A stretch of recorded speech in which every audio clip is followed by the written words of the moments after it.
What's up, everybody? Greg J, Radio Free TV, Hannibal the Radio. Here we are at the African Marketplace and Cultural Fair. We're here with Oran Z, Black Facts and Wax Museum. This is his place right here in Rancho Cienega Park, Los Angeles, California. How you doing today, brother? I'm doing wonderful, Greg. How are you doing, Black Facts and Wax Museum is a museum that we brought to L.A. about 11 years ago. We're in the Baldwin Hills, Crenshaw area in the Santa Barbara Plaza.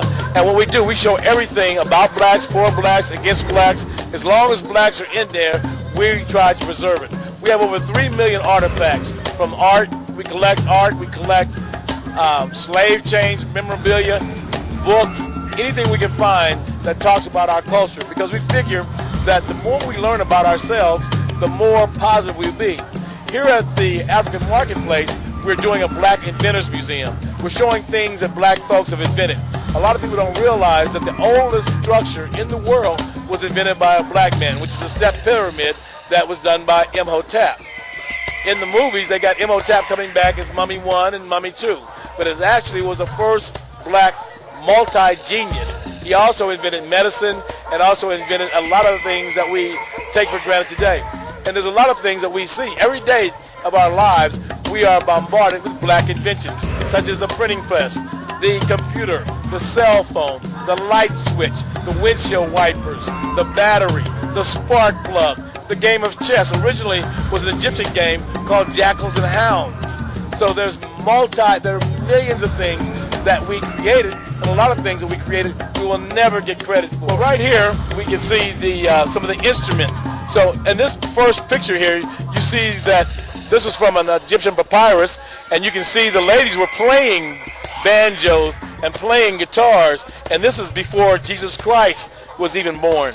In this case here, you see this little rock. That rock is actually part of one of the pyramids in Giza, and that sand that you see right there is from Egypt. This rock right here, which probably looks very unimpressive, is actually a smelting. Now this is 3,500 years before Jesus. And so this was a foundry that they found in Malawi.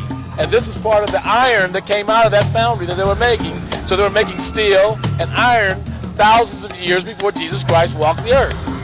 And folks don't realize it. Here we see papyrus. So if you go to Egypt, the oldest texts are written on papyrus. The oldest cartoons are written on papyrus. So you can see cartoons that were done on papyrus thousands of years before Christ was born.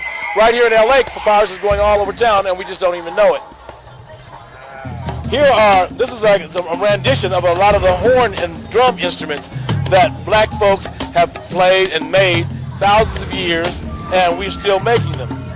This piece right here, now a lot of people might think when they see an arrow, they might think Indians.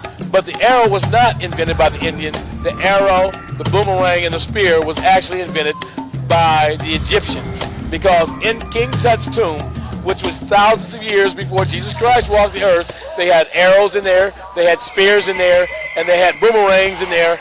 So that shows you what the game of chess was not invented in England. The game of chess was invented in Africa. The original name of chess was called hounds and jackals. This is a linguistic. A linguistic was with the people when they would go into different towns or different tribes and see different languages. The guy who carried this stick was the translator. And so they had different symbols. So at the top of the stick, you see the man holding a tree. So what this means, this is an Indigo symbol that says that no man can build a house by himself. This is a tapestry. So we were doing quilts and we were doing magazine stuff way before men had the quilts and making blankets. Drums, the ankh was actually invented by King Tut's grandfather, Tutankhamun, and it was the key of life. So some people have taken this key of life and they made it a key of death. We won't go into that, but that was also a black invention. The xylophone, the drum, the banjo were black inventions. This is a didgeridoo, hand carved, and that was a black invention. This is like a one-man band. This piece right here was a roll from a player piano. It was called the pianola. And this was done by Joseph Dickerson back in 1912. So the player pianos was a black invention. The harpoon for whaling was a black invention. As we spoke about earlier, the spears and the shields and the swords were black inventions. Way before Christ was on earth, there were this. This is a blow dart gun, black invention. This gentleman right here is Benjamin Banneker. Benjamin Banneker lived from 1731 to 1806. Benjamin Banneker, the reason why I have this clock in his hand is because he invented the first grandfather clock in America. Benjamin Banneker also had an almanac that rivaled the Poor Richard almanac done by Benjamin Franklin. And I think it's this guy who invented electricity. We'll talk about that at another time. But the reason why I have that clock in there is, like I said, he invented the first working wooden clock or grandfather clock here in America because he took a pocket watch apart and made all the gears in wood, and it worked and kept accurate time. And he also helped design Washington, D.C.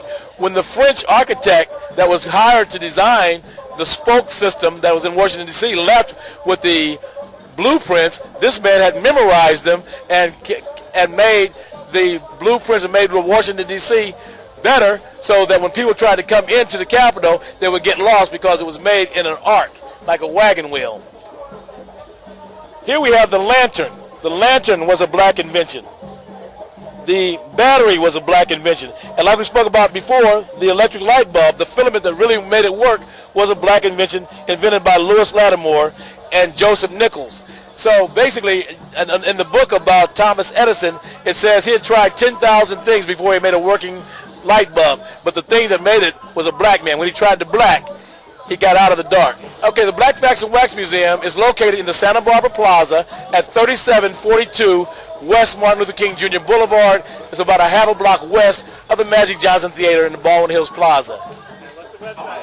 And the website is oransblackmuseum.com. This machine right here was invented by Miss Joyner. This was a hair curler. People were sitting up there curling their hair. She said, well, I can make something faster. So what they do, they wrap the hair on newspaper, and then they saturate it, and then they would clip this onto the hair. And this was a permanent wave machine.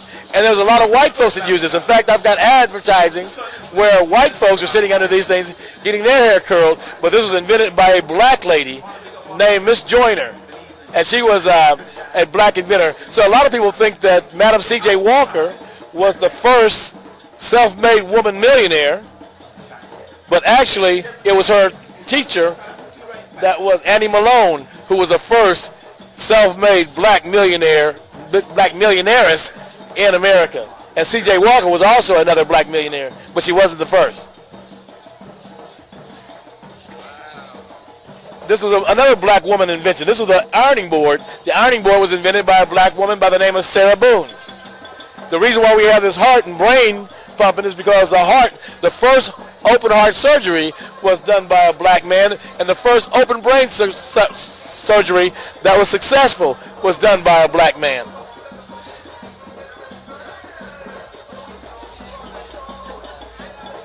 The churn was invented by a black person. The straightening comb was invented by a black person.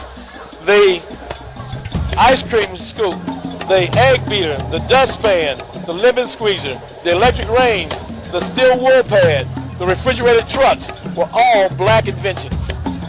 Okay, thank you, Greg, and stay strong. You're one of the most positive people that I've ever met in this area, and I've watched your growth, and I appreciate it. God bless you, and may the rest of your life be the best of your life.